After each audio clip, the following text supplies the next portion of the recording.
बिस्मिल्लाहिर्रहमानिर्रहीम। तो हम अपना चैप्टर नंबर 1 पढ़ रहे हैं एनसीईआरटी का, बायोलॉजी का, जिसका नाम है जीवों में जनन यानी कि रिप्रोडक्शन इन ऑर्गेनिजम्स।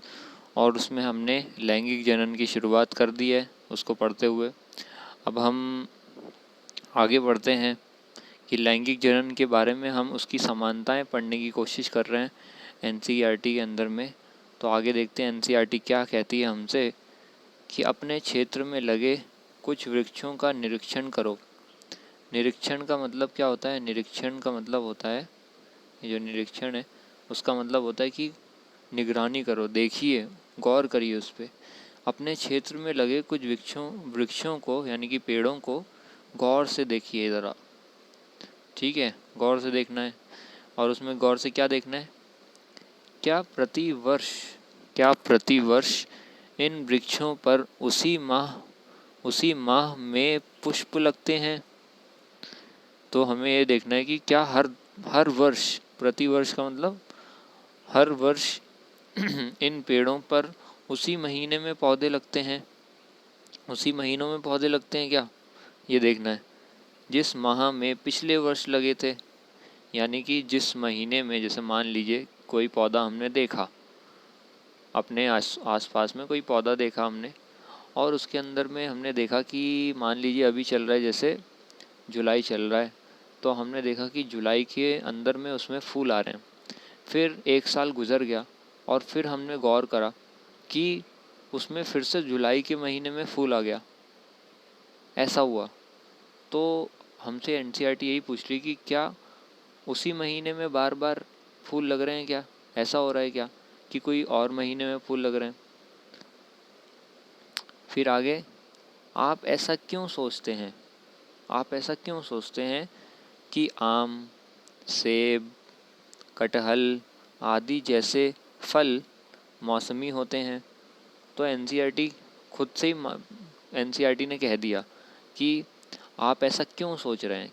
यानी कि जब आप आम के बारे में सोचते हैं कि आम खाने को मिलेगा, आम खाने को मिलेगा, हम बोलते हैं ना कि आम का सीज़न चल रहा है, सेब का सीज़न चल रहा है, कटहल का सीज़न चल रहा है, तो हम ऐसा क्यों सोचते हैं कि ये सारे के सारे जो फल हैं वो मौसमी हैं, यानी कि किसी खास मौसम में ये आते हैं। जैसे आम है, आम जो है बारिश के मौसम में ज़्यादा खाया जाता है।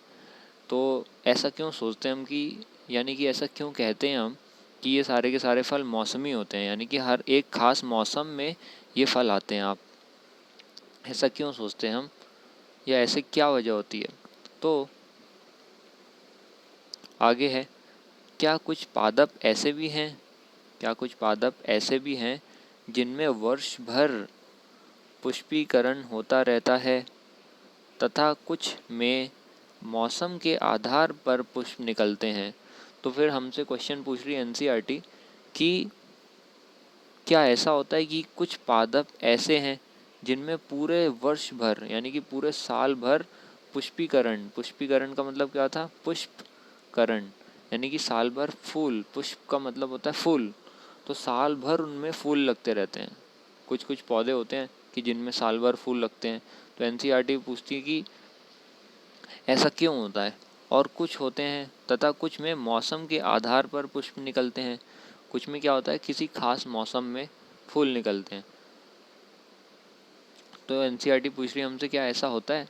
तो हमें भी पता है ऐसा होता है कि कुछ पौधे तो ऐसे होते हैं कि जिनमें साल भर, पूरे वर्ष में साल भर फूल आते रहते हैं, पुष्पीकरण होता रहता है, और कुछ के अंदर में किसी खास मौसम में फूल निकलते हैं। अब आगे है कि पादप वार्षिक तथा द्विवार्षिक किस्मों के होते हैं। पादप क्या होते हैं? वार्षिक और तथा द्विवार्षिक किस्मों के होते हैं, और यह सभी स्पष्टतः, इसको अच्छे से पढ़ना है, स्पष्टतः, और यह सभी स्पष्टतः यानी कि साफ साफ कायिक, फिर जनन तथा जीर्यमान प्रावस्थाओं को प्रदर्शित करते हैं। कि उन्होंने बताया कि जो, अब वही एनसीईआरटी खुद से आंसर देने की कोशिश कर रही है जो उनने पूछा कि किसी में कुछ खास मौसम में फल लगते हैं, फूल लगते हैं, किसी किसी में पूरे साल भर रखते हैं। तो अब इन्होंने पादप जो होते हैं यानी कि पौधे, उनकी कैटेगरी बताई है कि पौधे किस किस तरीके के होते हैं। एक तो उन्होंने बताया एनसीईआरटी वालों ने कि जो पादप है, ये पादप है यानी कि पौधे, वो या तो होते हैं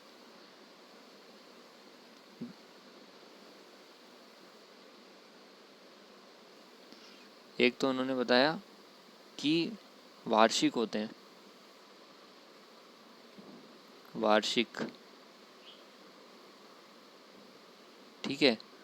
एक तो होते हैं वार्षिक, और एक क्या होते हैं, कुछ तरीके के क्या होते हैं पौधे, द्वि द्विवार्षिक, द्विवार्षिक। तो कुछ पौधे होते हैं वार्षिक, कुछ पौधे होते हैं द्विवार्षिक, ठीक है। तो ये जो वार्षिक और द्विवार्षिक पौधे होते हैं, तो इनमें कुछ अवस्थाएं, जो कुछ अवस्था रहती है वो हमें साफ साफ नज़र आ जाती है।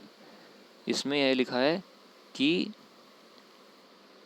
ये वार्षिक और द्विवार्षिक ये सभी स्पष्टता का मतलब साफ साफ कुछ अवस्थाएं दिखा देते हैं, साफ साफ हमें इनमें कुछ अवस्थाएं पता चल जाती हैं। वो कौन सी अवस्थाएं, पहले तो है कायिक अवस्था, कि कायिक की अवस्था है जब, फिर उसके बाद में जनन अवस्था के बारे में हमें साफ साफ दिख जाएगा, और जीर्यमान अवस्था के बारे में हमें साफ साफ दिख जाएगा। अब ये क्या क्या चीज़ें होती हैं हमने पहले ही पढ़ चुका है कि जैसे ये पौधा है, ये पौधा यहाँ पर उगा, ये पौधा उगा, फिर इसके बाद में क्या हुआ, ये बड़ा हो गया, है ना, ये पौधा बड़ा हो गया, इसमें वृद्धि हुई, जैसा हमने पढ़ा था इस पौधे में वृद्धि हुई। तो जब इसका जन्म हुआ और जन्म से लेकर इसकी वृद्धि तक जब ये बड़ा हो रहा है, तब तक इसकी ये जो अवस्था रहती है वो कौन सी हमने पढ़ी थी कि ये कायिक प्रावस्था है, कायिक वाली अवस्था है ना। ये कौन सी अवस्था है, कायिक अवस्था है ये, या कायिक प्रवस्था है, कायिक प्रवस्था है, यानी कि वेजिटेटिव फेज है इसका, कि ये सिर्फ वृद्धि कर रहा है, ये अभी जनन नहीं कर सकता। फिर उसके बाद में जैसे ही इस पे फूल आते हैं, जैसे ही इस पे क्या आ जाता है, फूल आ जाता है, तो अब इसकी कौन सी अवस्था ख़त्म हो जाती है, कायिक वाली अवस्था ख़त्म हो जाती है। और उसके बाद में क्या होता है, कौन सी अवस्था शुरू हो जाती है, जनन की अवस्था शुरू हो जाती है। यहाँ से लेकर क्या होगा, जनन की अवस्था शुरू हो जाएगी कि इसमें फूल आएगा, फिर उसके बाद में ये फूल बढ़ेगा, फूल में फिर फल आने लग जाएंगे, ऐसा होता है। तो इसकी अब आ जाएगी जनन की अवस्था, कि मान लो अब इसके फूल थे, फूल जितने समय तक थे इसके ऊपर, तो वो उसकी क्या हो गई, जनन की अवस्था, यानी कि इसके अंदर में मादा और नर वाले जो गैमीट रहेंगे वो फ्यूज़ होंगे, यानी कि मिलेंगे, और उसके बाद में उससे जाइगोट बनेगा, नई संतति बनेगी, ये सब होगा इसके अंदर, ठीक है।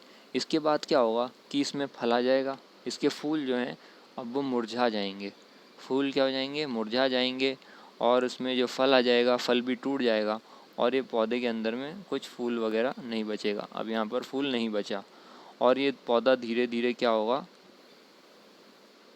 मरने लगेगा। तो सबसे पहले क्या हुआ कि इस पे जब पौधा आया, जब तक इस पे पौधा रहा, ये वाली अवस्था को क्या कहेंगे, जनन की अवस्था, जनन की प्रवस्था कहेंगे, जनन प्रवस्था, जनन प्रवस्था। और इसके बाद में क्या होगा, इसके फूल मुरझा गए, मुरझाने के बाद में अब ये पत्तियां इसकी झड़ गई, पेड़ जो है मरने लगा, और ये जाके बूढ़ा हो गया, मतलब पेड़ एक तरीके से, पेड़ में जान नहीं बची, बूढ़ा हो गया, इसकी पत्तियां सूखने लगी, टहनियाँ सूखने लगी, है ना। तो ये बुढ़ापे की जो अवस्था होती है उसको क्या कह रहे हैं हम, उसको कह रहे हैं जीर्यमान जी यापेरा जीर्यमान, ये शक्तिमान नहीं है, ये क्या है, जीर्यमान। तो ये जीर्यमान है, जीर्यमान अवस्था, इसको क्या कहा हमने, जीर्यमान अवस्था।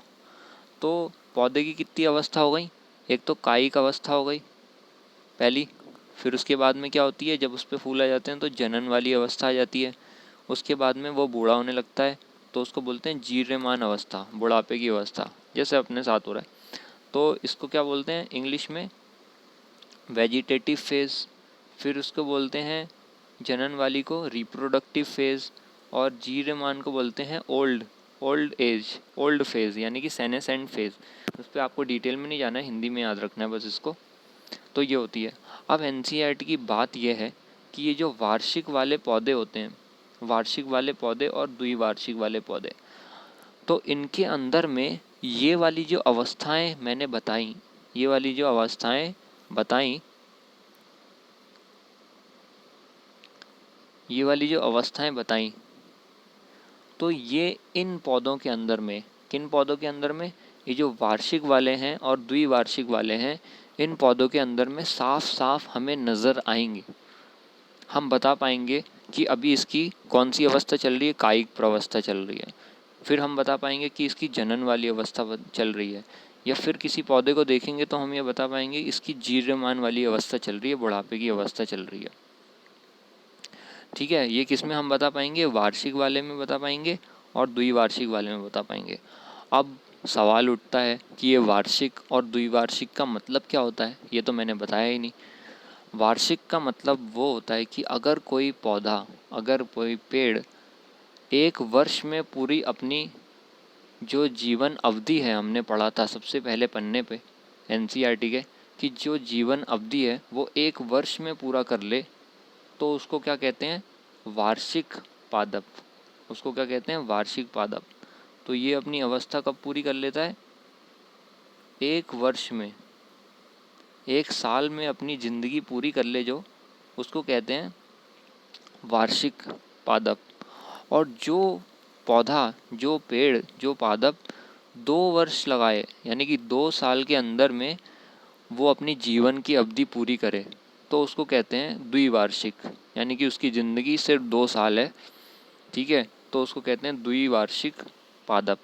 तो क्योंकि इनकी ज़िंदगी लिमिटेड है, वैसे तो सबकी ज़िंदगी लिमिटेड है, लेकिन इनकी कुछ ज़्यादा ही लिमिटेड है कि ये सिर्फ 1 साल जीते हैं या तो फिर 2 साल जीते हैं, तो इसलिए हमें ये वाली जो अवस्थाएं हैं वो एकदम साफ साफ नज़र आ जाती हैं, साफ साफ नज़र आ जाती हैं। फॉर एग्ज़ाम्पल कि किसी की जो अवस्था है किसी पौधे की 1 साल है, यानी कि वार्षिक वाले की बता रहा हूँ, जिसकी 1 साल होती है, तो मान लीजिए 6 महीने उसकी चली कायिक अवस्था।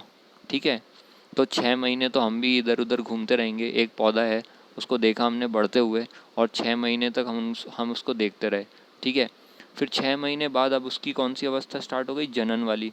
हमें कैसे पता चल जाएगा कि उस पर फूल आने लग गए, तो हमने देखते रहे 6 महीने गुजर गए, एकदम से देखा कि अरे ये पौधे पे तो फूल आने लगे, तो हमें क्या पता चल गया कि इसकी अब कौन सी अवस्था शुरू हो गई, जनन की अवस्था शुरू हो गई। फिर हमने देखा 6 महीने तक अब उस पर फूल हैं अभी भी हैं। 6 महीने बाद हमने देखा अरे इसके तो फूल गायब हो गए, इसकी पत्तियां मुरझाने लग गई। तो अब हमें क्या पता चल गया, अब इसकी कौन सी अवस्था आ गई, जीर्यमान अवस्था, यानी कि बुढ़ापे की अवस्था आ गई। तो क्योंकि हमने साफ साफ देख पाए इन पौधों के अंदर में ये सारी अवस्थाएं, तो इसलिए हमें कह सकते हैं ये वाली अवस्थाएं साफ साफ हमें किस में दिख जाती हैं, या तो वार्षिक वाले में दिख जाती हैं या तो द्विवार्षिक वाले में ये अवस्थाएं साफ साफ दिख जाती हैं, जिनकी जीवन अवधि, लाइफ स्पैन, या तो 1 साल का होता है ज़िंदगी उनकी, या तो फिर 2 साल की होती है। तो इनमें हम बड़े आसानी से अवस्थाएं देख सकते हैं। इसलिए एनसीईआरटी में बताया कि यह सभी पादपों में स्पष्टता हम साफ साफ देख पाते हैं, कौन सी अवस्था, कायिक अवस्था, जनन अवस्था और जीर्यमान अवस्था। अब शायद क्लियर हो गया होगा ये। इन अवस्थाओं को ये प्रदर्शित करते हैं, तो ये आराम से दिखा देते हैं, हमें दिख जाती हैं। फिर परंतु, परंतु यानी कि मगर, जो बहुवर्षीय जातियों में, बहुवर्षीय जातियों में इन प्रवस्थाओं को स्पष्ट रूप से इन प्रावस्थाओं को स्पष्ट रूप से परिभाषित करना कठिन होता है। यानी कि बहुवार्षीय जो पौधे होते हैं उनमें, बहुवार्षीय पौधों में, बहुवार्षीय जातियों मतलब बहुवार्षीय पौधों में इन प्रवस्थाओं को, कौन सी प्रवस्थाओं को, कायिक प्रवस्था, जनन प्रवस्था और जीर्यमान प्रवस्था, इनको स्पष्ट रूप से यानी कि साफ साफ तरीके से हम परिभाषित यानी कि बता नहीं सकते, वो बहुत मुश्किल हो जाता है। जो बहुवर्षीय पौधे होते हैं, बहुवर्षीय कौन से, तो मैंने बताया वार्षिक होते हैं और द्विवार्षिक होते हैं। फिर एक और किस्म का बता दिया कि बहुवार्षिक भी होते हैं। कौन से वार्षिक होते हैं,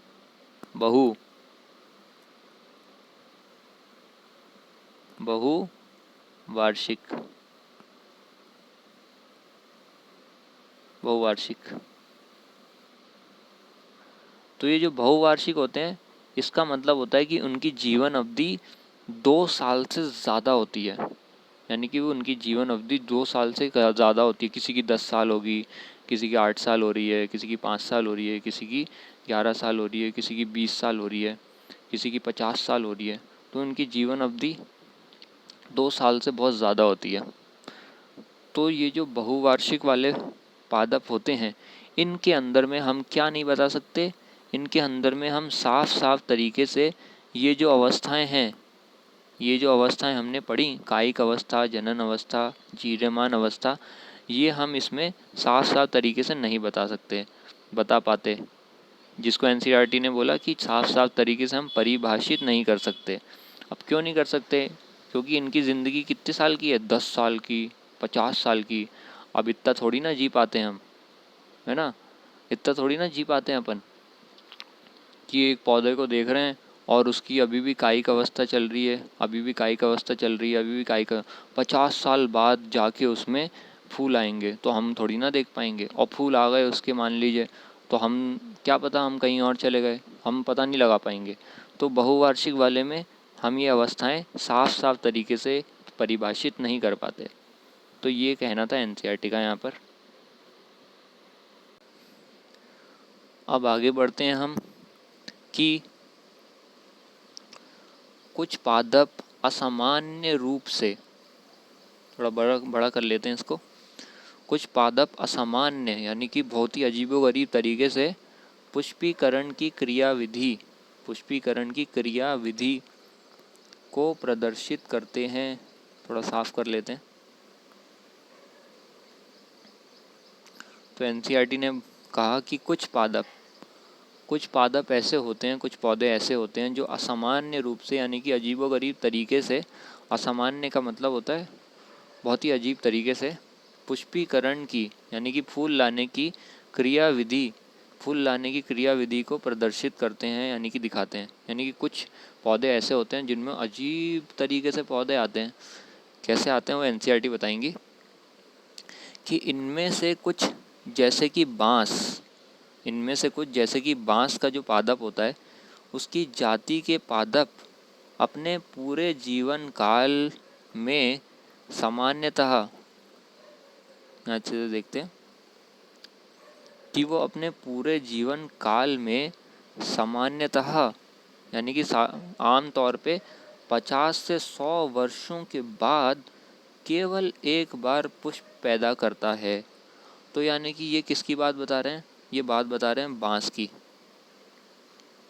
ये बात किसकी बता रहे हैं, ये बता रहे हैं बांस की बात बता रहे हैं कि ये जो बांस का पेड़ होता है ना, बांस का पादप, तो वो अपने पूरे जीवन काल में जितनी भी उसकी जीवन अवधि होती है तो उसके अंदर में वो सामान्यतः यानी कि आम तौर पे कब फूल लेके आता है, वो 50 से 100 साल के अंदर में सिर्फ एक बार, केवल एक बार उसमें फूल आते हैं। यानी कि 50 साल निकल जाएंगे, 100 साल निकल जाएंगे, एक सेंचुरी मार लेंगे वो जनाब हैं, और उसके बाद में पौधे, उसके फूल अभी तक नहीं आ पाएंगे। ठीक है, 100 साल में एक बार ही फूल आ रहे हैं।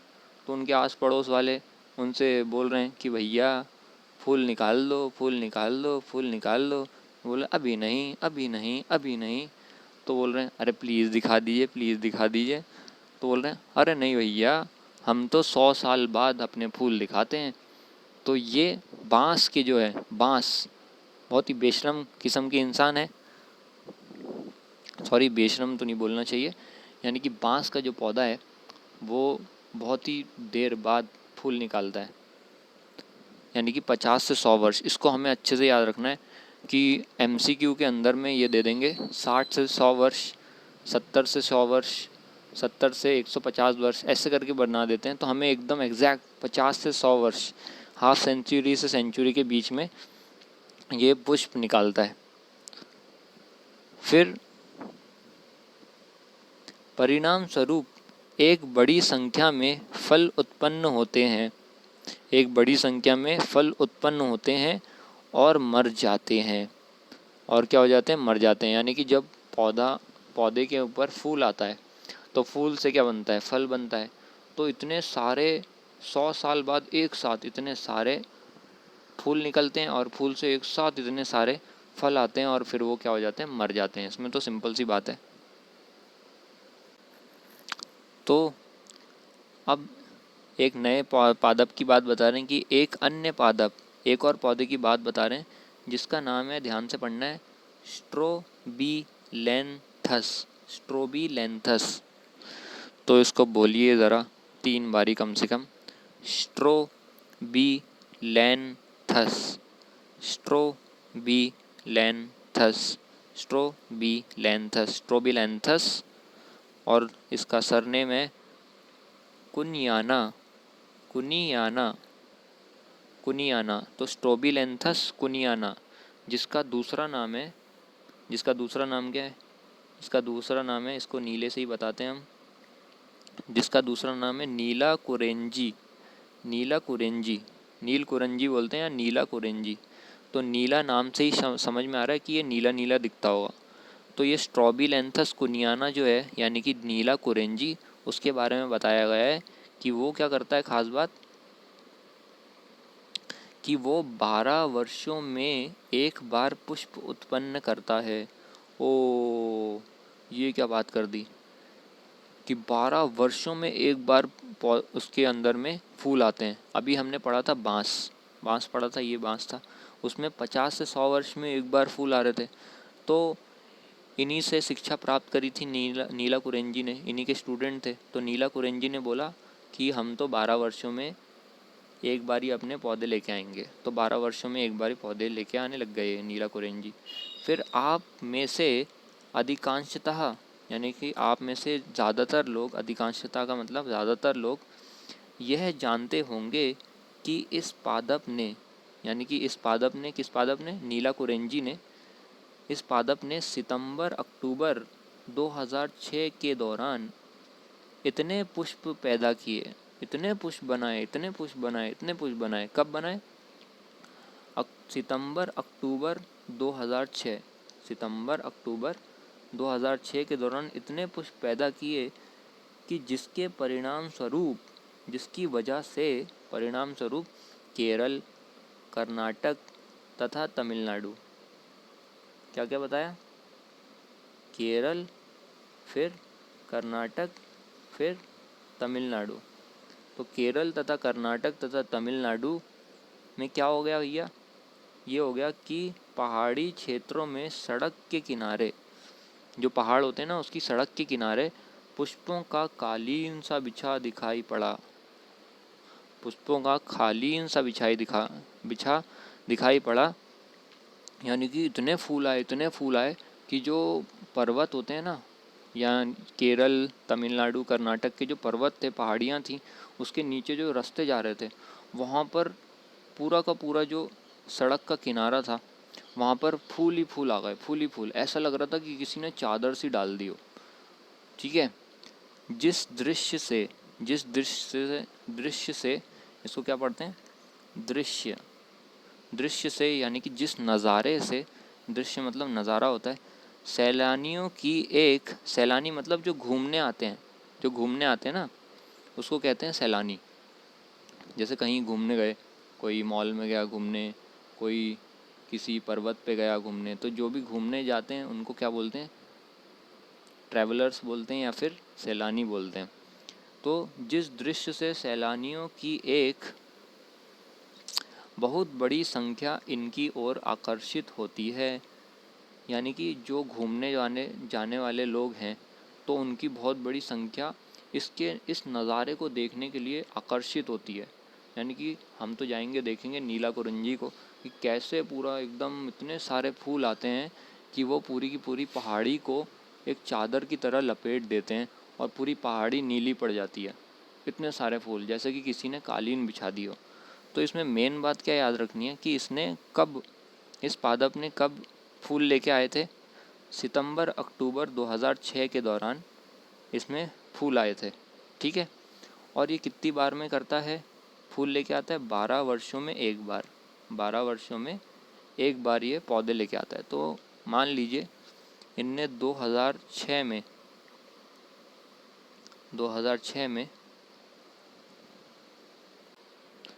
पहली बार पौधे लेके आए। तो अब बताइए कि अगली बार पौधे कब आए होंगे? तो अगली बार कब आए होंगे कि इसमें हम 12 जोड़ देंगे, 12 को जोड़ दें 12 साल बाद। तो यानी कि 12 को जब जोड़ेंगे तो 6 + 2 कितने हो गए? 6 + 2 हो गए 8, और ये 1 और ये 0 और 2। यानी कि 2018 में इसने दूसरी बार इसने अपने फूल लेके आया। पहले 2006 में, फिर 2018 सितंबर अक्टूबर, ये सेम रहेगा सितंबर अक्टूबर। तो अब बताइए कि अगली बार इसके फूल कब आएंगे? अगली बार इसके फूल कब आएंगे? तो फिर 2018 में हम फिर से 12 जोड़ देंगे, ये 12 इसमें प्लस कर देंगे। तो कब आएंगे? 8 + 2 हो गए 0, 8 + 2 10 होता है 0, और ये 1 कैरी। फिर 1 + 1 + 1 कितना हो गया? 3 हो गए। यानी कि 2030 के अंदर में अब इसमें पौधे आएंगे। यानी कि घूमने जाना है अगर केरल में, तो कब जाना चाहिए? केरल, तमिलनाडु और उसकी पहाड़ियाँ देखने 2030 में। क्यों जाना चाहिए? कि इसके अंदर में वो फूल आएंगे ना उसकी पहाड़ियों पे, तो हम वो नज़ारा देख पाएंगे। कि जैसे मान लीजिए वो नज़ारा बनाने की कोशिश करते हैं कि ये थी इसकी पहाड़ियाँ, मासूम सी सूखी सी पहाड़ियाँ हैं, सूखी सूखी सी केरल की पहाड़ियाँ हैं, और ये रास्ते जा रहे हैं यहाँ पर। फिर एकदम से क्या हुआ? 2006 सितंबर अक्टूबर का ज़माना था। उस टाइम में क्या हुआ? मस्त एकदम यहाँ पर नीलाकुरंजी के फूल ही फूल आ गए। यहाँ पर फूल ही फूल आ गए, ज़्यादा बड़े फूल हो गए, यहाँ पर फूल ही फूल आ गए। तो इसकी पूरी पहाड़ी जो थी पूरी नीली नीली हो गई। पूरी पहाड़ी, ये नीली पहाड़ी हो गई पूरी, ये पहाड़ी पूरी नीली हो गई। इतने सारे फूल आए, फूल ही फूल, फूल ही फूल, पूरी पहाड़ी नीली हो गई। तो इसको देखने के लिए सारे के सारे सारे के सारे सैलानी आने लग गए कि हम तो नीलाकुरंजी की पहाड़ियाँ देखेंगे कैसे वो फूल आते हैं। फिर यही चीज़ कब हुई? यही चीज़ हुई फिर से 2018 में हुई। 2018 में हुई, फिर गायब हो गए। फिर उसके बाद में 2030 में भी ऐसा हो जाएगा। तो नीलाकुरंजी के बारे में जाना, बांस के बारे में जाना, 50 से 100 वर्ष में एक बार फूल आते हैं, और नीलाकुरंजी में 12 वर्ष में एक बार फूल आते हैं।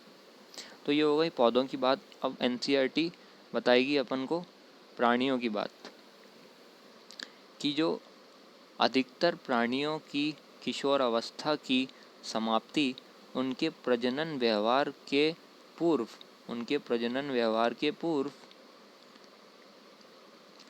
उनकी शारीरिक एवं आकारिकी के बदलाव से प्रकट होती है।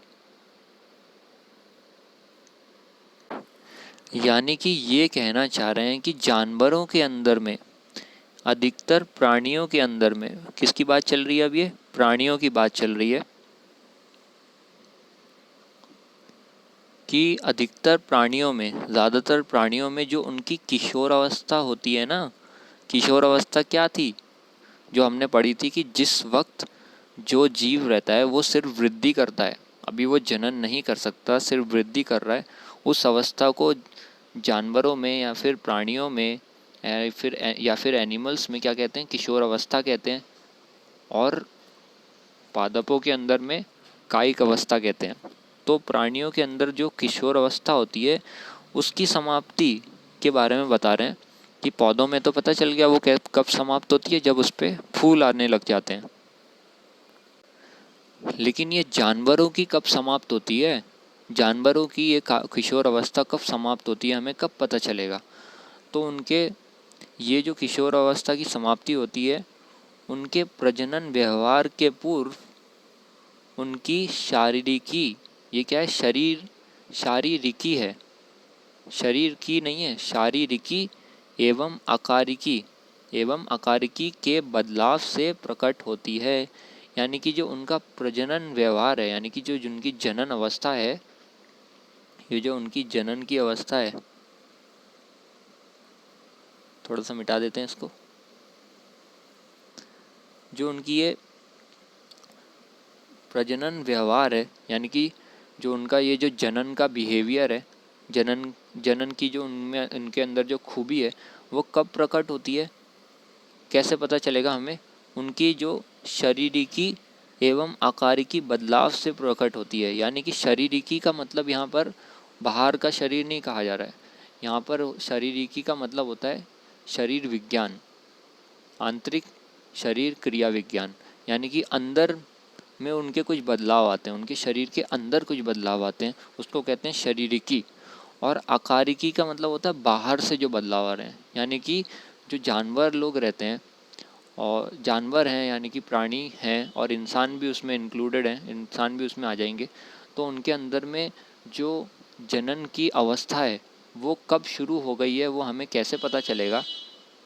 कि जब उनके अंदर में और बाहर में कुछ बदलाव नज़र आने लगते हैं, उनके शरीर में अंदर से और बाहर से कुछ बदलाव होने लग जाते हैं, तब फिर उनकी जो जनन की अवस्था है वो शुरू हो जाती है और किशोर अवस्था ख़त्म हो जाती है। तो किशोर अवस्था उनकी ख़त्म होने लगती है और प्रजनन का व्यवहार यानी कि जो जनन अवस्था है वो शुरू होने लग जाती है। तो विभिन्न जीवों में जनन प्रवस्था भी विविध अवधि की होती है। यानी कि ये जो विभिन्न जीव हैं, जानवर वगैरह हो गए जितने भी, पौधों को छोड़ के, तो उनमें भी ये अवस्था विविध अवधि की होती है, यानी कि अलग अलग टाइम की होती है। ये जनन की इनकी अवधि, यानी ये अलग अलग टाइम में जनन कर सकते हैं। इनकी जनन की अवधि भी अलग अलग टाइम की होती है, उसके बाद ये बूढ़े हो जाते हैं। जैसे कि पौधों में हो रहा था कि वो पहले उनकी कायिक अवधि चल रही थी, यानी कि किशोर अवस्था, फिर उसके बाद उनकी जनन की अवस्था आई, फिर उसके बाद जीर्यमान आई। वैसे ही यहाँ पर भी जीवों में भी होता है। तो आगे बढ़ते हैं कि क्या आप मानव में पाए जाने वाले परिवर्तनों की सूची तैयार कर सकते हैं जिनसे जनन परिपक्वता का पता लग सके? तो एनसीईआरटी ने हमें लगे हाथ एक सवाल भी पूछ दिया इसके बारे में कि चलिए, हमने बता दिया कि जीवों में शरीर के अंदर में कुछ बदलाव आते हैं, अंदर से और बाहर से। तो ये कह रहे हैं कि आप मानव में यानी कि इंसानों में हमारे अंदर, खुद के अंदर पाए जाने वाले परिवर्तन जो आते हैं किशोर अवस्था ख़त्म होने पर या जनन की अवस्था शुरू होने पर, उसकी सूची तैयार कर सकते हैं, उसके बारे में सूची तैयार कर सकते हैं जिनमें जनन परिपक्वता का पता लग सके। यानी कि जिनसे ये पता लगाया जा सके कि अब मनुष्य जनन करने के लायक हो गया है। यानी कि जो इंसान है, हम लोग, वो जनन करने के लायक हो गए हैं। तो शरीर में ऐसे कुछ बदलाव होंगे अंदर से और बाहर से, तो उनकी एक सूची बनानी है। तो क्या आप ये कर सकते हैं? ये एनसीईआरटी ने सवाल पूछा है। तो इस प्रश्न का जवाब खुद एनसीईआरटी ही हमें देंगी, हम भी खुद से बता सकते हैं, लेकिन एनसीईआरटी दे तो ज़्यादा बेहतर है। तो अभी जब हम आगे पढ़ेंगे तो उसमें भी हमें पता चलेगा क्या क्या बदलाव आते हैं, लेकिन इसका सबसे सही जवाब हमें मिलेगा तीसरे चैप्टर के अंदर में। एनसीईआरटी का जो तीसरा चैप्टर है, ह्यूमन रिप्रोडक्शन, यानी कि मानव में जनन, उस चैप्टर में हमें पता चलेगा कि क्या क्या बदलाव आते हैं मानव के अंदर में। और वहीं पर हम फिर इस सवाल का दोबारा से रिवीजन करेंगे। इस सवाल के बारे में दोबारा से मैं बताऊंगा कि एनसीईआरटी ने सवाल पूछा था, अब उसका जवाब हमें मिल चुका है। तो आज के लिए इतना ही, यहाँ तक हमें पढ़ना है, बहुत सारा आज यहाँ तक पढ़ लिया है और इसको 7 बार हमें रिवाइज़ करना है। तो सबसे इम्पॉर्टेंट बात क्या थी कि हमें इसमें से याद रखना है कि कुछ फल मौसमी होते हैं, और एनसीईआरटी ने बताया कि कुछ वार्षिक होते हैं, द्विवार्षिक होते हैं। वार्षिक मतलब जो एक वर्ष में उनकी जीवन अवधि होती है। द्विवार्षिक का मतलब होता है कि जिनकी जीवन अवधि 2 वर्ष की होती है, उनके अंदर हम साफ साफ ये अवस्थाएं देख सकते हैं। पहली नंबर में कायिक अवस्था, दूसरी नंबर में जनन अवस्था, तीसरी में जीर्यमान यानी कि जब वो बूढ़े हो जाते हैं, तो इनमें साफ साफ देख पाते हैं। लेकिन जो बहुवर्षीय होते हैं, बहुवर्षिक होते हैं, जिनकी जीवन अवधि 2 साल से ज़्यादा हो, 2 से ज़्यादा हो, तो उसके अंदर में हम ये वाली जो अवस्थाएं हैं वो साफ साफ तौर पे नहीं देख पाते। ठीक है। फिर उसके बाद में कुछ अजीबोगरीब असामान्य रूप से फूल लाने वाले पौधों के बारे में बताया, अजीबोगरीब रूप से पुष्पीकरण करते हैं, जैसे कि बांस के बारे में बताया जो कि 50 से 100 वर्ष में करता है, और नील कुरंजी के बारे में बताया जो 12 वर्ष में कर देता है। और इसने पहली बार कब करा था? सितंबर अक्टूबर 2006 के दौरान करा था, तो इसलिए वो अब 12 साल बाद 2018 में किया, फिर 2030 में करेगा। फिर उसके बाद में इसकी वजह से पूरी की पूरी पहाड़ियाँ नीली पड़ जाती थी। और प्राणियों के अंदर में बताया कि जो किशोर अवस्था ख़त्म हो रही है वो हमें पता चलता है कि शरीर के अंदर और बाहर बदलाव होने लग जाते हैं। और फिर आखिरी में सवाल पूछा कि परिवर्तन की सूची बनाइए, मानव के अंदर क्या आते हैं ये जनन की अवस्था शुरू होने पर। तो ये हम तीसरे चैप्टर में इसका जवाब ढूंढेंगे। आज के लिए इतना ही। अस्सलामु अलैकुम वरहमतुल्लाहि वबरकातुहू। और हमें रहना है बी पॉजिटिव। ये खून की बात नहीं कर रहा हूँ, यानी कि हमें पॉजिटिव रहना है और 7 बार इसको रिवाइज़ करना है। एक एक शब्द हमारे दिमाग में छप जाना चाहिए। जितनी बार रिवाइज़ करेंगे उतनी बार हम बेहतर होते जाएंगे। तो हमें याद रखना है घिसेगा तभी चमकेगा,